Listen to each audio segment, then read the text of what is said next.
বলি, যে সংস্কারের কথা বলি, যেই দাবিটি উত্থাপন করা হয় কোনো একটা নির্দিষ্ট গ্রাউন্ডে গিয়ে বাংলাদেশের সকল রাজনৈতিক দল সেই একই দাবিতে একমত হবে, এটা বাংলাদেশে অবাস্তব জিনিস।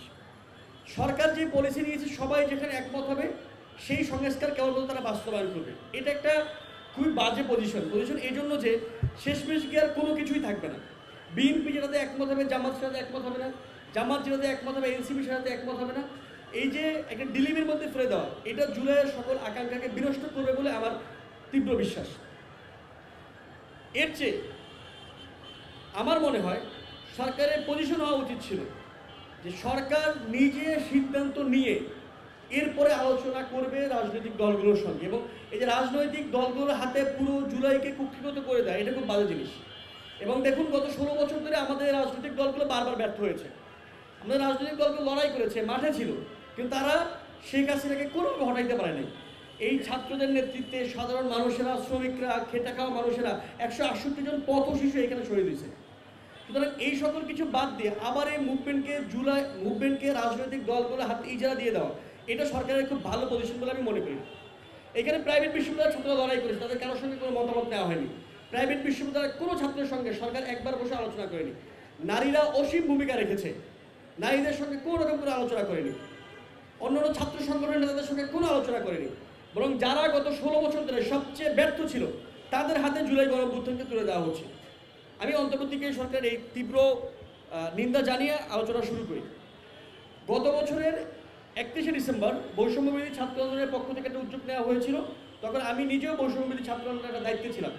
জুলাই ঘোষণাপত্র শহীদ মিনারে পাঠ করা হবে এবং নানা রকমের লিগ্যাল বাইন্ডিংসের জন্য সরকারের পক্ষ থেকে বলা হলো যেটা বৈষম্যবিরোধী ছাত্র আন্দোলনের ঘোষণাপত্র যাতে পাঠ না করে, তারা সময় নিয়েছিল 15 দিন। 15 দিনের মধ্যে সকল রাজনৈতিক দলগুলোর সঙ্গে আলোচনা করে তারা ঘোষণাপত্রটি জারি করবে। সেই 15 দিন বহুতাকে শেষ হয়ে গেছে। সরকার আমাদের সঙ্গে প্রথমবারের মতো প্রতারণা করেছে। আওয়ামী নিষিদ্ধকরণ আন্দোলন শুরু হওয়ার পরে যেদিন আওয়ামী লীগ নিষিদ্ধ হয়, নির্বাহী আদেশে সেদিন বলা হয়েছিল 30 কার্য দিবসের মধ্যে জুলাই ঘোষণাপত্র জারি করা হবে। 30 কার্য দিবস পার হয়ে গেছে। আমাদের সরকার আমাদের সঙ্গে প্রতারণা করার পদ্ধতিটা খুব সুন্দর। তারা 30 কার্য দিবস ওয়াদা করেছে বাংলাদেশের সকল মানুষের সামনে, বাংলাদেশের ছাত্রদের সামনে, নাগরিকদের সামনে ওয়াদা করেছে যে আমরা 30 কার্য দিবসের মধ্যে ঘোষণাপত্র জারি করব। 30 কার্য দিবস পার হয়ে গেছে, তারা কোনোভাবেই ঘোষণাপত্র তো দেয়নি, বরং এই যে 30 কার্য দিবসের মধ্যে দিতে পারলো না, নাগরিকদের সঙ্গে সে ওয়াদা ভঙ্গ করলো, এর কোনো ব্যাখ্যা দেওয়ারও প্রয়োজন মনে করিনি। এটা স্পষ্টত নাগরিকদের সঙ্গে নিমুখারামি, যেটা শেখ হাসিনা করতো, যে কম গণতন্ত্র বেশি উন্নয়ন। এই যে শেখ হাসিনার পলিসি ছিল যে নাগরিকদের কথাকে, নাগরিকদের সঙ্গে ওয়াদাকে, ইশতেহারকে তোয়াক্কা না করা, অন্তর্বর্তীকালীন সরকার ওই পর্যায়ে পৌঁছে গেছে।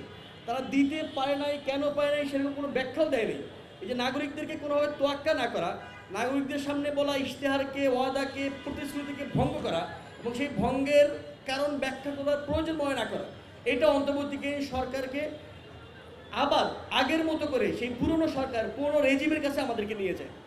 এটা সরকারের ঘোষণাপত্র নিয়ে টালবানো, এটা খুব অমঙ্গলজনক। এবং দেখেন, আমরা বারবার বলবার চেষ্টা করেছি একদম সাংগঠনিকভাবে যে সরকার যা কিছু করবার কথা ছিল জুলাই গণঅভ্যুত্থানের পরে, ছাত্র সংসদ নির্বাচনগুলো গত 1 বছরে সবগুলো হয়ে যাওয়ার কথা ছিল, একটা ছাত্র সংসদ নির্বাচনও হয়নি।